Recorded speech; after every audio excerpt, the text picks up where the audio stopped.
la manera más ortodoxa es por mi nacimiento. O sea, yo nací en Apatzingán, Michoacán. Mi padre es agrónomo y tenía una pequeña propiedad ahí de cultivo sobre todo de frutales, pero cultivaba también otras cosas allá en Apatzingán. Colindaba con la Heréndira, con la hacienda o lo que sea de Lázaro Cárdenas. Entonces mi papá se volvió colaborador y amigo de Lázaro Cárdenas, y bueno, a partir de ahí un modo de mirar, ¿no? Que mi padre de alguna manera había comenzado a construir desde su estancia en Chapingo, que era una mirada muy social, muy orientada hacia el desarrollo del campesinado, etcétera. Se consolidó, y a partir de entonces, desde niño, las preocupaciones de la política eran lo dominante en mi casa, ¿no? Mi padre fue siempre un hombre muy involucrado en la reflexión política, y eso seguramente marcó prácticamente toda mi vida, desde el inicio, desde los primeros momentos en que yo pude reflexionar algo, hasta ahora. Vinimos a México porque en Apatzingán, pues, las oportunidades de estudio son un tanto precarias, ¿no? Y mi madre quería que yo fuera un hombre de un desarrollo profesional, de una trayectoria más o menos intelectual.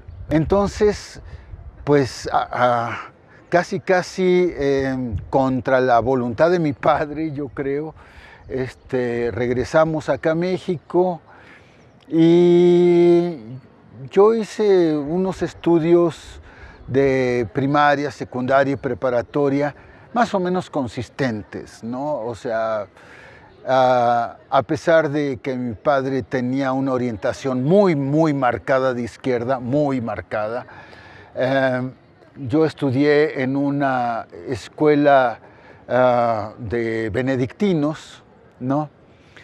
Sobre todo por la convicción de mi madre y de mi padre de que era una gran necesidad para mi trayectoria educativa que yo tuviera una educación bilingüe, ¿no? Y entonces, desde entonces también mi familiaridad con la lengua inglesa y un poquito más tarde con el francés también fueron un poco marcando las posibilidades y las orientaciones de mi trabajo, ¿no? Después entré a la universidad, estudié en la Universidad Nacional, y de ahí hice una especie de especialización. En ese momento no era formalmente un posgrado, una especialización en el Colegio de México en traducción literaria, ¿no? A partir de ahí, de todo lo que yo trabajé de traducción literaria, temas de lingüística, temas de filosofía del lenguaje, de literatura, de semiótica, de historia y de teoría política incluso, ¿no? Ya fui un poco consolidando una perspectiva ya al mismo tiempo muy heterogénea, pero al mismo tiempo quizá muy articulada, de un modo de entender mi acercamiento sobre todo a los hechos culturales, ¿no? Tuve nunca tuve una orientación uniforme, podríamos decir, ¿no? Mi educación desde la secundaria y la preparatoria estuvo marcada más o menos por cuatro impulsos, cuatro pasiones, podría yo llamarle. Primero, esta política que le digo que me venía de la infancia, ¿no? Y después fui cada vez más como incorporando una serie de intereses literarios y más tarde filosóficos, ¿no? La filosofía apareció más o menos tempranamente en la secundaria, en la preparatoria, ¿no? Junto con la literatura, pero resulta que yo tenía una extraña y para algunos un poco rara facilidad para las matemáticas. Entonces todo el mundo me presionaba para que estudiara yo ciencias, cosa que hice. Mi primera formación fue de ciencias, ¿no? Ciencias químicas. Pero ya un poco habiendo interiorizado todo esto, en realidad cada vez más me fui orientando también por un trabajo político que hacía yo en aquella época, muy adolescente. Desde muy adolescente fui militante político. Entonces eso también marcó mucho cierto tipo de modo de acercarme a cierto tipo de problemas, hechos sociales, etc. Entonces todo esto se fue integrando y fue consolidando una visión dominante donde en realidad había una estrecha relación entre la literatura, la filosofía, la lingüística, por supuesto, y la política, ¿no? Eso fue mi tardía adolescencia, digamos, y toda mi época de formación universitaria, ¿no? La música, la música llegó muy temprano a mi universo. Llegó cuando estaba yo terminando la primaria y yo comencé a estudiar clarinete clásico, ¿no? 6 años toqué clarinete clásico. Bueno, practicaba yo clarinete clásico. Nunca fui realmente un clarinetista, ¿no? De veras, pero practicaba yo seriamente el clarinete. Y una vez, de repente, en algún momento, por una serie de azares, se presentó la oportunidad de que yo entrara a tocar lo que en aquella época era un género muy, muy popular, de moda, ¿no? Que era esta especie de jazz rock, ¿no? Y entré a formar parte de una banda de jazz rock tocando el saxofón, ¿no? Y casi podríamos decir que fue tan fuerte mi apego a la música que realmente estuve vacilando entre dejar todo y dedicarme a la música o dejar la música y dedicarme a lo demás. Y fue una decisión muy difícil en mi vida, muy, muy difícil, ¿eh? Fue de las decisiones complejas de mi vida, ¿no? Y dolorosa también, porque yo sabía que si dejaba la música no iba a ser para para volverme un aficionado a la música, porque para mí la música no admitía medias tintas, ¿no? O ser músico y músico en serio y de a de veras, o simplemente me dediqué a estudiar la música, a escuchar la música, a volverme lo más enterado que yo podía de cuestiones musicales. Estudié teoría musical, armonía, contrapunto, composición, todo eso, pero ya un poco distante de la posibilidad de dedicarme a eso, ¿no? Pero eso también me ha acompañado toda la vida, toda la vida la música ha estado presente y de alguna manera yo creo que forma parte ya integral de mi vida, ¿no? Y así será hasta el final, ¿no? La música es inseparable de mi manera de sentir, de mi manera de percibir el mundo, ¿no? Entonces, bueno, pero ya muy alejado de mi práctica, ¿no? O sea, jamás volví a tocar el saxofón ni el clarinete. Siempre tuve la tentación de tocar el piano, ¿no? De aprender a tocar el piano, pero me lastima la idea de sentir que toco mal, ¿no? Entonces dije, nunca voy a ser un buen pianista, entonces mejor simplemente escucho a los grandes pianistas, McCoy Tyner, en fin, a todos los jazzistas que me deslumbran, Oscar Peterson, en fin,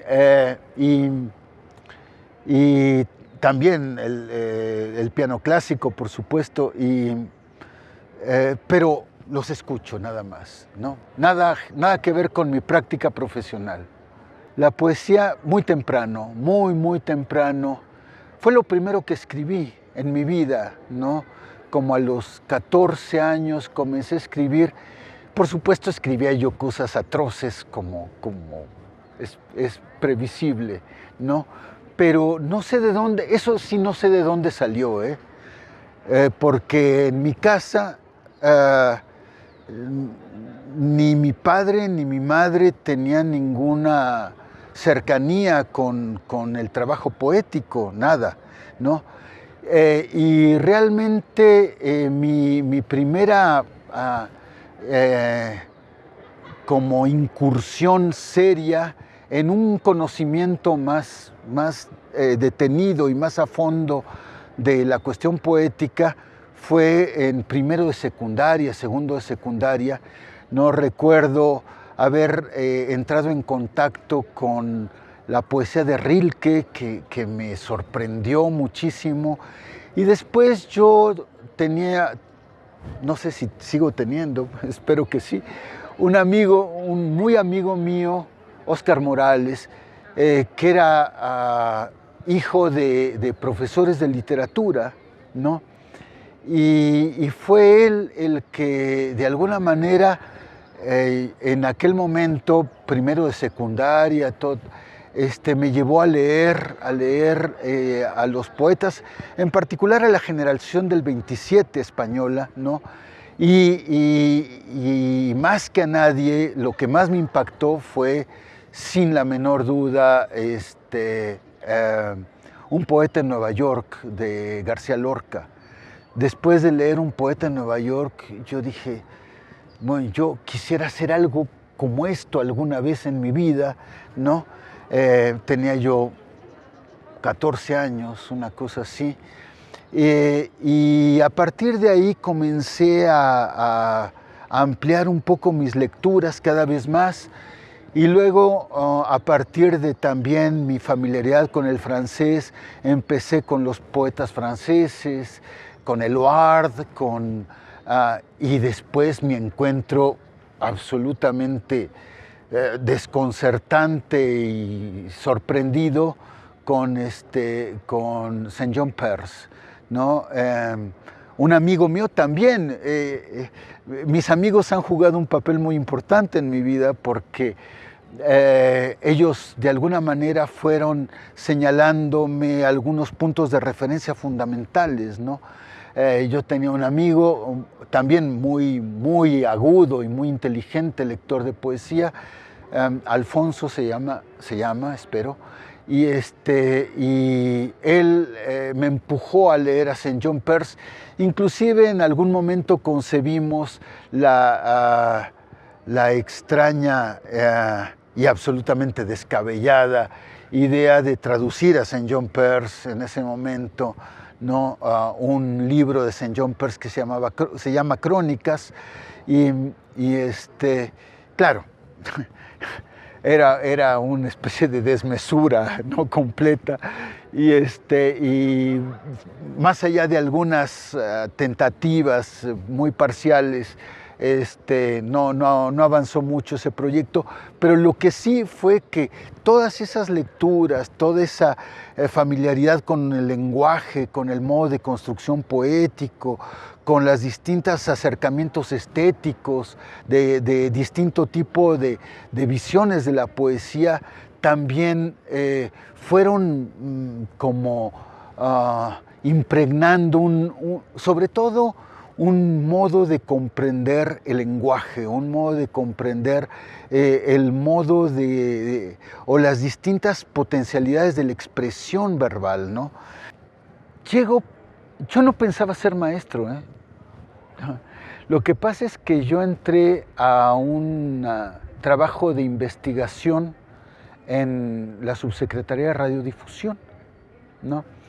Y ahí me tocó formar, tenía yo 23 años, y me tocó formar un equipo de trabajo para hacer análisis de programas de televisión, ¿no?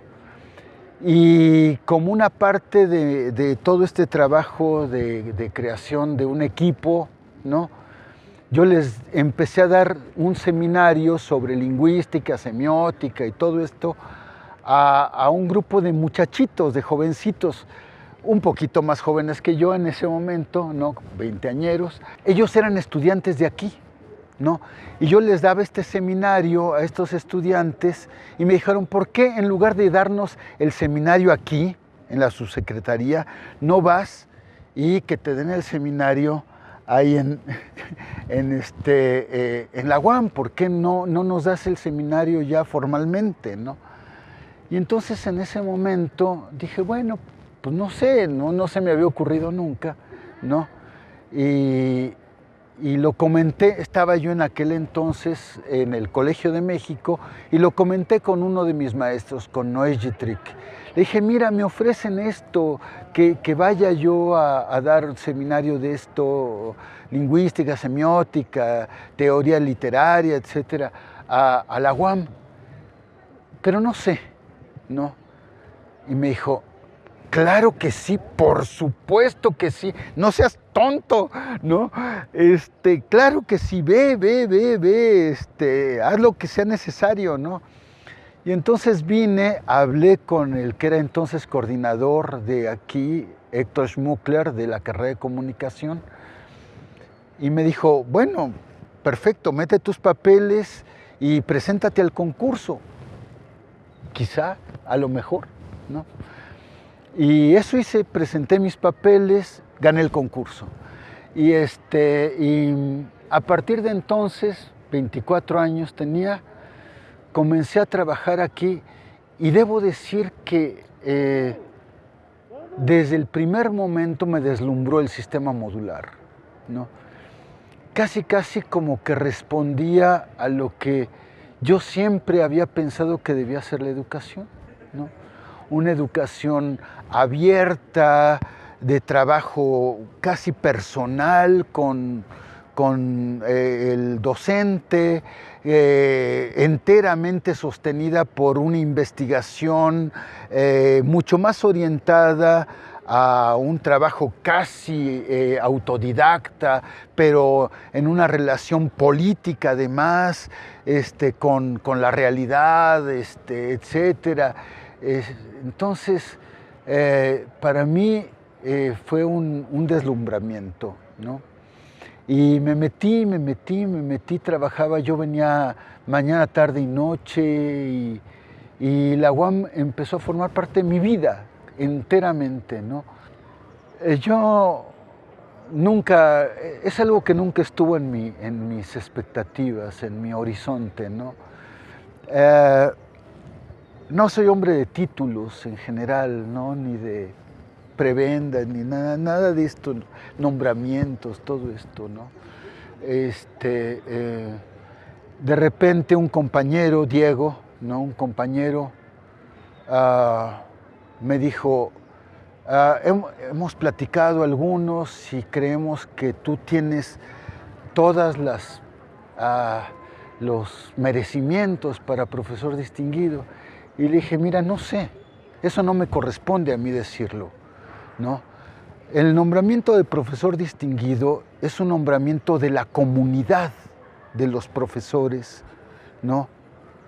Y no es un nombramiento que yo pueda, ni siquiera a lo que pueda aspirar siquiera, ¿no?